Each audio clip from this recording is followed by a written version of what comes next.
गुरु जी को जब ये छोटे से बच्चे होते थे, इतने छोटे छोटे, तब से गुरु जी इनके घर में रहते, 1996 तब से गुरुदेव को जानते हैं। इनके घर में महीनों महीने रहते थे गुरु जी। ज्ञानतिमिरन्धस्य ज्ञानाञ्जनशलाकया चक्षुरुन्मिलितं येन तस्मै श्रीगुरवे नमः। आनन्दलीलामय विग्रहाय हेमाम्य दिव्यछविसुन्दराय तस्मै महाप्रेमरसप्रदाय चैतन्यचन्द्राय नमो नमस्ते। बोलो हरे कृष्णा कृष्णा कृष्णा हरे हरे, हरे राम राम राम हरे हरे। देखो स्कूल में जाते हैं ना, इसके लिए बदली ताली। जब स्कूल में जाते हैं तो पीरियड लगते हैं ना, 7-8 पीरियड लगते हैं। कोई टीचर कुछ पढ़ाता है, कोई कुछ पढ़ाता है। तो ये भी एक कक्षा ही है, यहाँ अलग अलग तरह की पढ़ाई होती है, अलग अलग स्तर की पढ़ाई है, अलग अलग अनुभूतियों की पढ़ाई है। इसलिए जो जितना जान सकता है, समझ सकता है, उतना ही धारण करो, और जो नहीं जान सकता, नहीं समझ सकता, उसमें भी निराश होने की आवश्यकता नहीं है। जैसे कल बोल रहा था मैं, सुनते जाओ, बस सुनते जाओ, बस सुनते जाओ। जो बात सुनी, अब अगली बार जब सुनोगे, अगले साल जब आओगे, कौन कौन नहीं आ रहा, आप करे करो। अरे अगले साल जब आएंगे तो यहाँ पर संजय गुप्ता कथा सुन, अरे हाँ पिछले साल यही बोल रहे थे, तो याद आ जाएगा। ऐसे ही होता है। इन सब सिद्धांतों को सुनकर इसका स्वादन और साथ साथ इसका अभ्यास भी अत्यंत आवश्यक है। अब ये दूसरे प्रकार की क्लास है।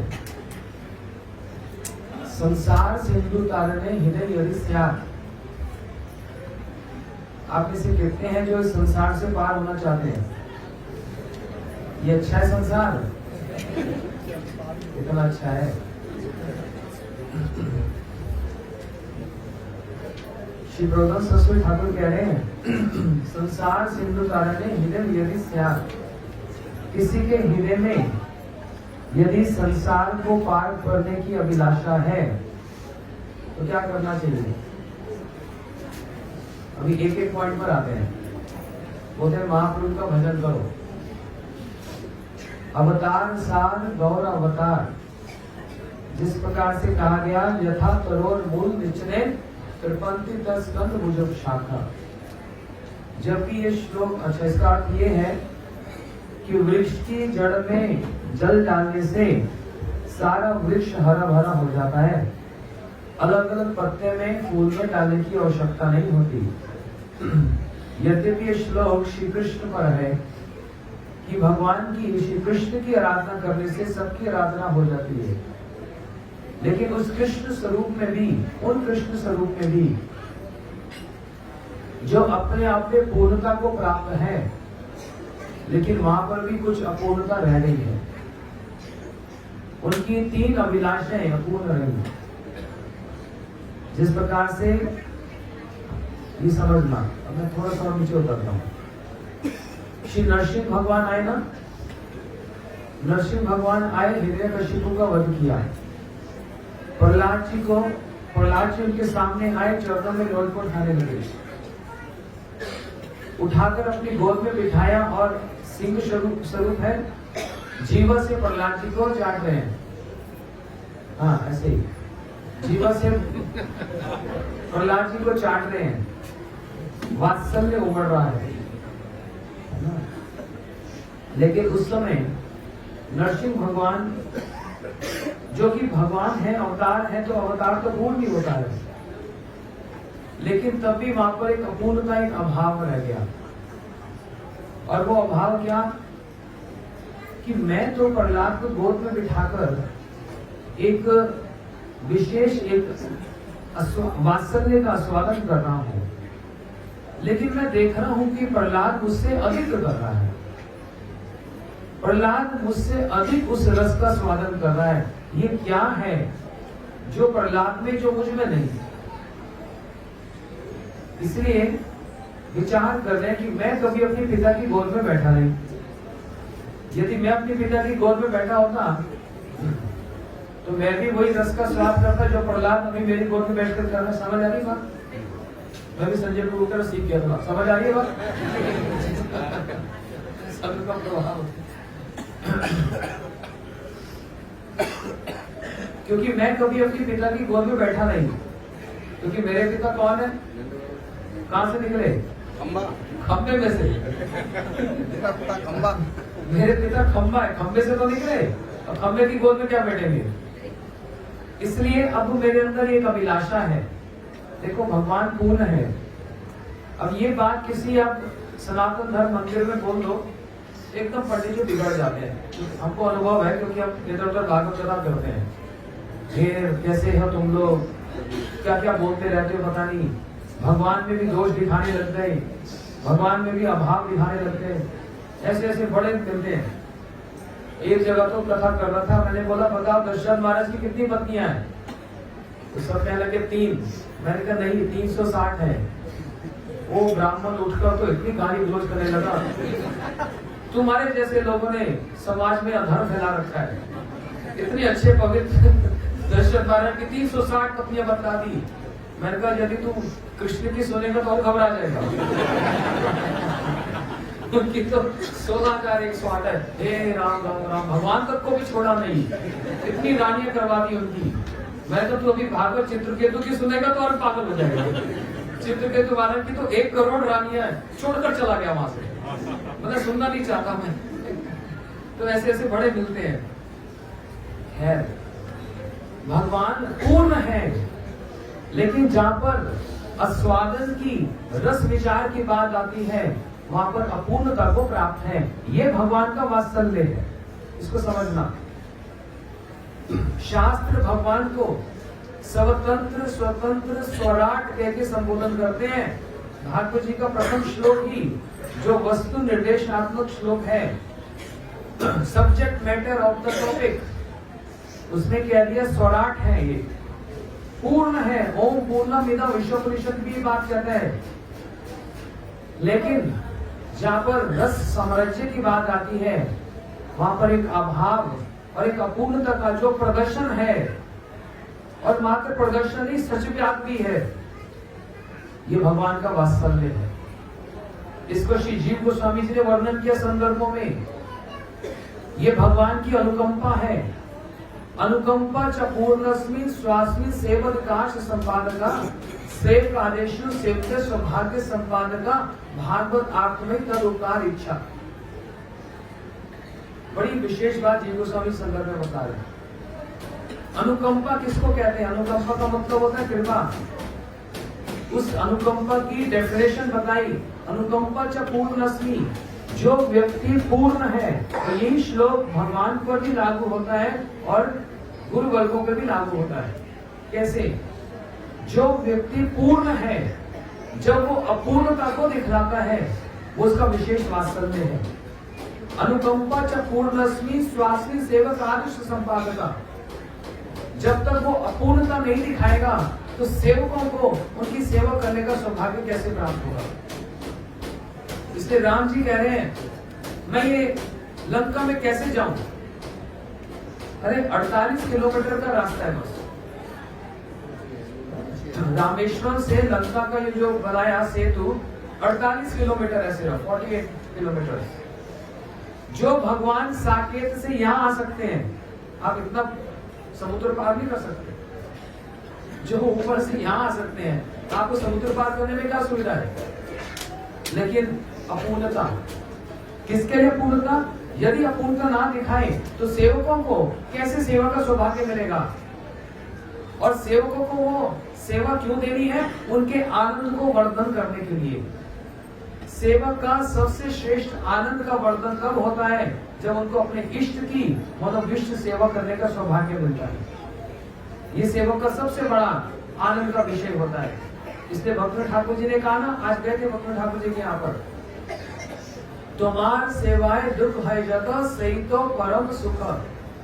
हे भगवान, आपकी सेवा में जितने प्रकार के दुख और कष्ट मुझको प्राप्त होते हैं, ये मेरे परम सुख का विषय है। इसमें मेरे को परम प्रसन्नता मिलती है। तो इसलिए अपूर्णता जहां पर दिखला रहे हैं, इसलिए सेवकों को सेवा का सौभाग्य प्रदान करना है। और जब सेवकों को सेवा का सौभाग्य प्राप्त होता है तो उनके आनंद का वर्धन होता है। और जैसे उनके आनंद का वर्धन होता है, उनके आनंद को देखकर इनके आनंद का वर्धन होता है। क्योंकि ये कौन है? आनंदमय अभ्यासक। इस साक्षात आनंद की प्रतिमूर्ति है, सच्चिदानंद। ये आनंद के बिना रह नहीं सकते, इसलिए लीला विनोद करते हैं, क्योंकि उसमें हर एक लीला में आनंद ही है। किस प्रकार की कैसी भी कोई लीला क्यों ना हो, उसमें बस आनंद ही आनंद है, क्योंकि ये साक्षात आनंद की घनीभूत स्वरूप है। तो इसलिए यह है अनुकंपा, यह है वात्सल्य, परंतु ये पूर्ण है। ऐसे ही गुरु जी भी और जितने हमारे आचार्य हुए, गुरुदेव बोलते थे, अगर तुम नहीं होते तो मेरा प्रकाशन कौन संभालता, तुम नहीं होते मेरी परिक्रमा कौन संभालता, तुम नहीं होते मेरा प्रचार अधूरा रह जाता। ये बातों पर कैसे विश्वास करोगे? पूर्ण व्यक्ति है, पूर्णता को प्राप्त है, साक्षात महाप्रभु के परिकर हैं। लेकिन जहां पर अपूर्णता अगर नहीं दिखाएं तो हमारी आपकी तो छुट्टी है। यदि वे अपनी अपूर्णता नहीं दिखाएंगे, हम सेवा कैसे करेंगे? वो अकेले सब कुछ कर लेंगे। नहीं, तुम ये कर लो, तुम प्रचार करो, तुम पब्लिकेशन देखो, तुम ये करो, तुम वो करो, मैं नहीं कर सकता। यह है अनुकंपा, यह है वात्सल्य। उसकी अपूर्णता का प्रदर्शन जहां पर किया जा रहा है, जो पूर्ण व्यक्ति वो अपूर्णता दिखलाता है, यह है वात्सल्य, यह है स्नेह, यह है अनुकंपा। और इससे होगा क्या? सेवक को अपने इष्ट की सेवा करने का सौभाग्य प्राप्त होगा। वो कभी भी नहीं हो सकता यदि वो सब समय पूर्ण अभिमान नहीं रहेगा, उनको अपूर्णता दिखलानी पड़ती है। तो जब उसको सेवा का सौभाग्य मिलता है दास को, तो क्या होता है? उसकी भक्ति वर्धित होती है, उसका आनंद वर्धन होता है, और उसको देखकर उनके जो इष्ट हैं उनको भी सुख और उनके भी आनंद का वर्धन होता है। तो अनुकंपा च पूर्णस्मि स्वास्थ्य सेवक संपादका सेवक आदेशु सेव्य सौभाग्य संपादका भागवत आत्मय तद उकार इच्छा, ये अनुकंपा है। इसलिए नरसिंह भगवान प्रहलाद जी को गोद में बिठाकर जब उसका स्वादन कर रहे हैं तो देख रहे हैं प्रहलाद मुझसे अधिक कर रहा है, क्योंकि मैं कभी अपने पिता की गोद में बैठा नहीं। तो इसलिए क्या करूं? अब जो अगली बार अवतार होगा, पिता की गोद में बैठकर उस रस का स्वादन करूंगा। और रामलीला में पूरा स्वादन किया छक कर। पिता दशरथ महाराज जी की गोद पर बैठे, दशरथ महाराज जी के नैनों के तारे, पूर्ण वात्सल्य का स्वादन किया। पिता की गोद में बैठे उनके कंधे पे चढ़ जाते और दशरथ महाराज जी भी स्वागत कर रहे हैं। लेकिन राम जी तो पूर्ण है, क्या भाव है उनमें? मर्यादा पुरुषोत्तम है, मर्यादा के बंधन में किसी ने बांधा नहीं है, स्वयं उस बंधन को स्वीकार किया है। कुछ ऐसे बंधन होते हैं स्वयं स्वीकार करके व्यक्ति की पर्सनैलिटी बढ़ जाती है। जैसे एक साधारण उदाहरण के रूप में, ऑफिस में ये हमारे भक्त लोग ऑफिस में जब काम करने जाते हैं कुछ टाई वाई लगा के जाते हैं, ये बंधन है ना। तो किसने कोई फांसी लगाई क्या? अपने सौंदर्य को बढ़ाने के लिए भगवान ने वो मर्यादा का वो एक बंधन, अपने सौंदर्य को, अपने गुणों का एक सौंदर्य प्रदर्शित कर रहे हैं। किसी ने बांधा नहीं है, स्वेच्छा से उस बंधन को स्वीकार किया।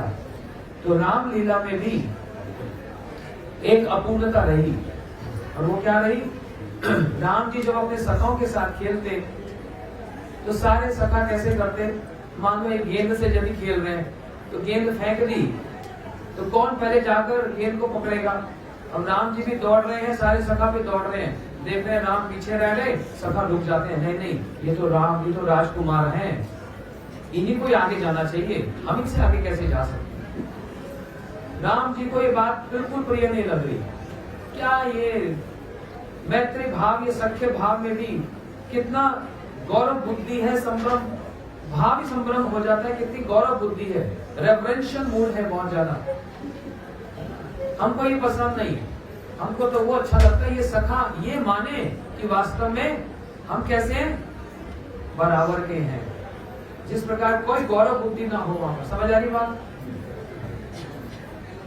राम जी की अभिलाषा जो अपूर्ण रह गई, ये पूर्णता के प्राप्त हुई कृष्ण लीला में, जहां पर कृष्ण के सखा कैसे, तुम ही कौन बड़ा लोग, तुम ही अभी सब, तुम कहां पे बड़े हो, हम तुम बराबर के ही हैं, कंधे पे चढ़ जाए कंधे पे चढ़ा दे, झूठा खा ले, खिला दे और झूठा खा ले, इस प्रकार का भाव सखाओं के साथ पूर्ण आस्वादन किया।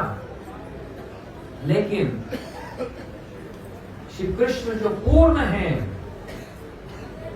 परिपूर्ण है, उनमें भी 3 अभिलाषाएं पूर्ण रह गई। कौन सी अभिलाषा अपूर्ण रह गई? हाँ बोलो, जिस उसको आता है जोर से बोलो।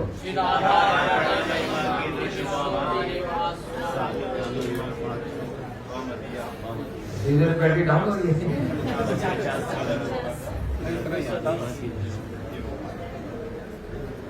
वो एक हमारे गुरु भाई, वो गुरु जी के मुख से श्लोक सुनते सुनते याद हो गए। जम्मू में रहते हैं, उनको पूरा तो आता नहीं, इनको पता है, कह रहे हैं वो स्मरण खंडन, वो स्मरण खंडन, बस ऐसे बोल, अपने आप समझ लो, आगे भाव तो बता ही दिया। श्री कृष्ण ने अपने वस्त्र को राधा जी के चरणों में अपने मोर पंख को झुका दिया, वो स्मरण खंडन ऐसे बोल देते थे। अच्छा क्या बोल रहा था? राधा प्रणय महिमा, राधा जी कौन से सुख को आस्वादन कर, उनकी प्रेम की महिमा क्या है, ना जाने राधा प्रेम आछे को तो बल। जो सब कुछ जानने वाला, अभिज्ञ स्वराट, अभिज्ञ अर्थात सब कुछ जानते हैं, हृदय की बात को भी जानते हैं। मुचकुंद कौन सी गुफा में छुपा हुआ है ये कृष्ण को पता है, वहीं पर लेके कार्यवंत को पुराना नया सब हिसाब किताब जानते हैं, सब वस्तु में अभिज्ञ हैं, लेकिन एक बात में अनभिज्ञ है, न जाने राधा प्रेम आछे को तो बल। मैं ये नहीं समझ पा रहा राधा जी के प्रेम में क्या बल है जो मुझको भी विवल कर देता है। इसलिए मैं हाथ उठाकर कहता हूं, राधिका प्रेम गुरु, जो श्री कृष्ण के संबंध में कहा जाता है वंदे कृष्ण जगत गुरुम, वो सारे जगत के गुरु हैं, लेकिन राधिका प्रेम गुरु, राधा जी मेरे प्रेम की गुरु हैं। तो इस बात को स्वयं कह रहे हैं। और मेरी माधुरी, मेरे नाम और मेरे माधुर्य में क्या स्वादन है वो मैं नहीं जानता, अपना कैसे जानेंगे। इसलिए जब अपने ही स्वरूप को देखते हैं, वह हम अपीते हंत प्रेष लुब्ध चित्ता सर्वोक्षो भुक्त कामेव राधिकेव। अपने ही स्वरूप को यदि एक मणि के खंभ में देखते हैं तो मन करता है इसको मैं आलिंगन कर लूं। जैसे राधा जी मुझको आलिंगन करके स्वादन लेती हैं, मैं भी इसको स्वादन करना चाहता हूँ। अपने ही रूप को देख रहे हैं और उसको देखकर मोहित हो रहे हैं। कृष्ण सौंदर्य एक स्वाभाविक बल, कृष्ण आदि नर नारी करे चंचल। ऐसा स्वरूप है, इतनी सुंदरता है कि नर और नारी तो चंचल हो ही जाएं। यहाँ पर नर नारी साधारण नर नारी संसार वाले नहीं, नर नारी मतलब जो साक्षात लक्ष्मी जी, और नर मतलब जो भौमा पुरुष हैं, वह भी कृष्ण के रूप को देखकर जो मोहित हो जाएं। और उनकी तो बात ही छोड़ दो, कृष्ण स्वयं अपने रूप को देखकर मोहित हो जाएं। तो ऐसा वो मेरा माधुर्य क्या है, ऐसे मेरे नाम में क्या है जो मैं नहीं जानता। राधा जी उस माधुर्य का पूर्ण स्वादन करती हैं, राधा जी मेरे उस नाम का पूर्ण स्वादन लेती हैं। मेरा ही नाम और मेरी सुंदरता मैं नहीं जान पाता, ऐसा क्या है मुझ में। और वो कौन से प्रेम, वो कौन से रस का स्वादन करती हैं, वो मदनाख्य महाभाव क्या है मैं नहीं जानता। यहाँ पर क्या अपूर्णता है, अभाव है। जो सब जानने वाले वो ये नहीं जानते। इसलिए इन बातों को जानने के लिए, इसका रस का स्वादन करने के लिए वो श्री कृष्ण कलयुग में 528 वर्ष पूर्व इसी स्थान पर मायापुर में नवद्वीप में क्या बनकर आए? सचिनंदन गौर हरि श्री चैतन्य महाप्रभु। कि मैं इसलिए बताया, अब घर लौट के जाओगे कोई पूछेगा कहाँ गए थे, बोले मायापुर नवद्वीप। वो क्या होता है? मायापुरी वो तो दिल्ली में है। बोलते नहीं ये मायापुर है, तो यहाँ क्या है? बोलते महाप्रभु का जन्म स्थान। तो वो कौन है महाप्रभु? कुछ पता ही नहीं। उत्तर भारत में बहुत कम लोगों को पता है, तो ये जाकर बतला देना। इसलिए मैंने इस प्रसंग को उठाया। ये श्री चैतन्य महाप्रभु जी का स्वरूप है, बिल्कुल सार में बतला रहा, उसका विस्तार है। हाँ?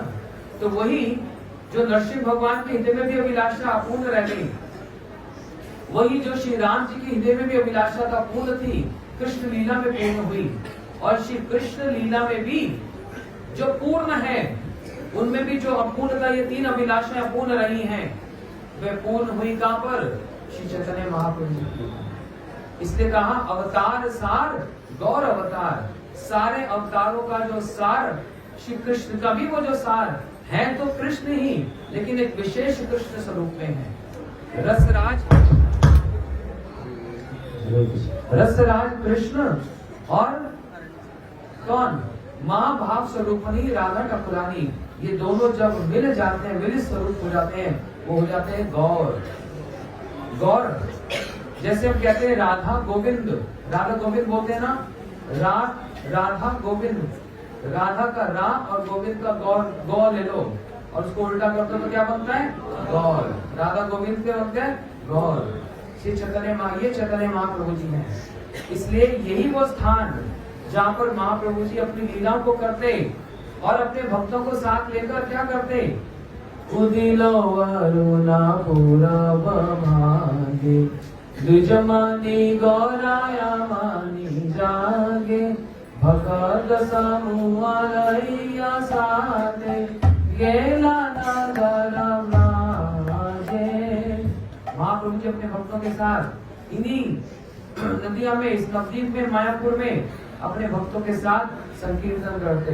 इसलिए संसार सिंधु कारणे हृदय यदि स्यात्, यहाँ से आरंभ किया था, कहाँ पहुंच गए? यदि संसार से बाहर होने की इच्छा है, संसार कैसा है? यहाँ पर एक शब्द का वर्ण है, आज पूरा नहीं हो पाएगा क्योंकि मेरे को वहां पर निर्देश हुआ कि 7:45 बजे समाप्त कर देना। संसार सिंधु तारणी हृदय यदि से आप संसार से पार होने की यदि इच्छा है, तो वो संसार क्या है? ये सारा संसार क्या है?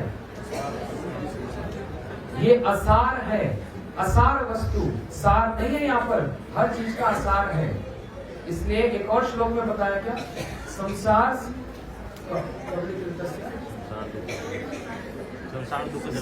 दुख जलदस्य पतितस्य कामा, क्रोधातिनत्र कवलीकृतस्य, दुर्वासनस्य निमित्तस्य निराश्रयस्य, चैतन्य चंद्रममलेहि पदावलंबम। संसार दुख जलदस्य, समुद्र देखते हो कितना बड़ा है? समुद्र कभी पूरी जाना, वहां खड़े होकर देखना, लगता है वहां पर समाप्त हो जाएगा। वहां पहुंचोगे तो अरे समुद्र का कोई सीमा नहीं है और उसकी गहराई को कोई नाप सकता है? संसार दशा यही है। कितनी बार हमारा जन्म हुआ है, इसकी कोई गिनती है? बोलेंगे 1 करोड़ 1 खरब, नहीं जी। 100 खरब, नहीं जी।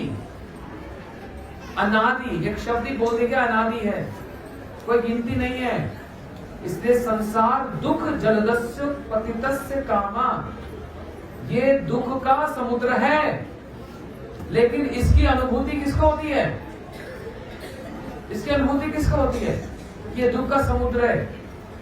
हमको लगता है खाए पिए दिन बीत गया, मौज मस्ती की हो गया, लेकिन जो सच में भजन करने वाला है, जो नवदीप धाम में आकर महाप्रभु की कथा सुनता है, तब उसको पता लगता है ये संसार कैसा है? असार है।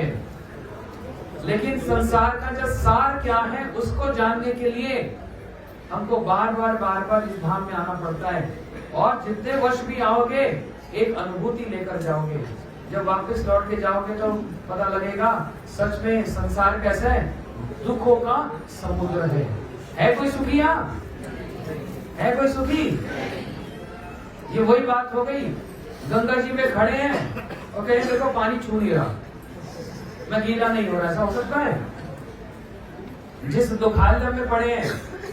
इसलिए रोदास सरस्वती ठाकुर कह रहे हैं संसार दुख जलदस्य पतितस्य कामा, और उसमें भी क्रोध आदि नक्रमक्र कमलीकृतस्य, काम क्रोध लोभ मोह, ये सारी वस्तु कैसी है? जैसे समुद्र में क्या होते हैं? शार्क जैसे जंतु होते हैं, तिमिंगिल मछली जैसे, इतनी बड़ी मछली। आप लोगों ने व्हेल मछली का सुना होगा, कितनी बड़ी होती है। तिमिंगल मछली उससे भी बड़ी, जो व्हेल को खा जाती है। ऐसा है संसार सिंधु, संसार दुख जलदस्य पतितस्य काम क्रोधादि नक्रमक्र कमलीकृतस्य दुर्वासस्य निविद्धस्य निराश्रयस्य। इस स्थिति से हमको कौन पार करा सकता है? संसार सिंधु से कौन पार करा सकता है? संसार सिंधु तारने हिदम यदि स्यात्, यदि सच में संसार से पार होने की इच्छा है तो इधर उधर किसी बाबा जी के पास नहीं जाना पड़ेगा, जो विभूति दे देगा तुम्हारा भूत उतार देगा। वो ये सब कुछ कर सकता है, लेकिन वो गौर भक्ति दे सकते हैं? नहीं दे सकते। वो राधा जी की भक्ति दे पाएंगे? नहीं दे पाएंगे। जो है ही नहीं उनके पास, वो कैसे देंगे? उसके लिए किसके पास जाना पड़ेगा? गौर भक्त के पास जाना पड़ेगा। क्यों? भक्त संजाते भक्तया, उनके हृदय में जो भक्ति है वही प्रदान करेंगे। मैं समय नहीं ले रहा, क्योंकि वो रोज हमको यहाँ पर देर हो जाती है, वहां पर सब मामला गड़बड़ा जाता है। मैं 1 मिनट बस एक बात कहना चाहता हूँ। देखो, कोई भी घर में, आप अपने घर में कोई हवन करें, यज्ञ करें, तो सारे घर वाले इकट्ठे हो जाते हैं। कोई सामान लेने आता है, कोई रसोई में लग जाता है, कोई कैसे लग जाता है। मैं बहुत घरों में यज्ञ करता हूँ तो पूरा घर एकदम इकट्ठा हो जाता है, कुछ ना कुछ काम करता है। ये नवदीप धाम परिक्रमा एक बृहद यज्ञ है। कितना बड़ा यज्ञ है? 6000 लोग हैं यहाँ पर, 6000। आपके घर में 60 लोग आ जाए तो एक दिन में हालत खराब हो जाती है। यहाँ पर 6000 लोग आए हुए हैं, और इस बृहद यज्ञ में हर कोई अपनी अपनी आहुति डाल रहा है। कोई कथा कहकर हमारे सिद्धांत को पक्के हो जाए, हम उस प्रकार से अपनी आहुति डाल रहे, सेवक कर रहा है। कोई परिक्रमा का संचालन कर रहा है, कोई ऑफिस में बैठा है, कोई रसोई कर रहे हैं, कोई प्रवेशन कर रहे हैं, और कोई आप सब आकर उसमें सम्मिलित हो रहे हो, दक्षिणा इत्यादि दे रहे हो। हर किसी का एक नया कुछ ना कुछ योगदान है, तभी परिक्रमा पूरी सफल हो पा रही है। इसलिए सबका श्रेय आप सबको जाता है। अपने लिए ताली बजाओ। लेकिन जो हमारे जवान कोई बच्चे हैं, इधर जो बूढ़े, अच्छा बूढ़े जरा बुरा नहीं मानना, जो यहाँ पर जवान सब हैं, क्या आप लोग आधा घंटा सेवा नहीं दे सकते? क्या आधा